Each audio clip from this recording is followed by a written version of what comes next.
नमस्कार. उपवासाचे साबुदाणा बटाटा सांडगे करण्यासाठी सर्वप्रथम आपल्याला साबुदाणा भिजत घालावा लागणार आहे. त्यासाठी इथे मी 1 वाटी साबुदाणा 2 पाण्याने स्वच्छ धुवून त्यामधील पाणी पूर्णपणे निथळून त्यामध्ये गरजेपुरते पाणी घालून 10 ते 12 तासांसाठी म्हणजे एका रात्रीसाठी दुसऱ्या दिवशी सकाळी या कढईमध्ये ज्या वाटीने 1 वाटी साबुदाणा घेतलेला होता त्याच वाटीने 3.5 वाट्या पाणी गरम करायला ठेवून देऊया. पाणी गरम होत आहे तोपर्यंत 2 कच्चे बटाटे किसून घेऊया. पाण्यात एक मोठी उकळी आल्यानंतर सुटा करून घेतलेला साबुदाणा यामध्ये घालून घ्यावा. मध्यम आचेवरती 4 ते 5 मिनिटांसाठी साबुदाणा शिजवून घेऊया. 4 ते 5 मिनिटांनंतर साबुदाणा चांगला शिजल्यानंतर यामध्ये बटाट्याचा कीस घालून घेऊया. बटाट्याचा कीसही आपल्याला 2 ते 3 पाण्याने स्वच्छ धुवून घ्यायचा आहे. या 2 ते 3 मिनिटांनंतर कीसही चांगला शिजलेला आहे.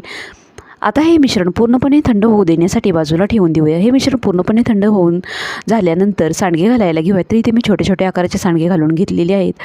हे सांडगे 2 दिवस कडकडीत उन्हामध्ये सुकवून घेतल्यानंतर यातील थोडेसे सांडगे तळून पाहूया. यासाठी इथे कढईमधील तेल चांगलं कडकडीत यामध्ये सांडगे सोडलेले आहे. तर तुम्ही इथे पाहू शकता एकदम मस्त असे सांडगे तयार झालेले आहेत. याबरोबर खाण्यासाठी थोडेसे शेंगदाणेही तळून घेतलेले आहेत.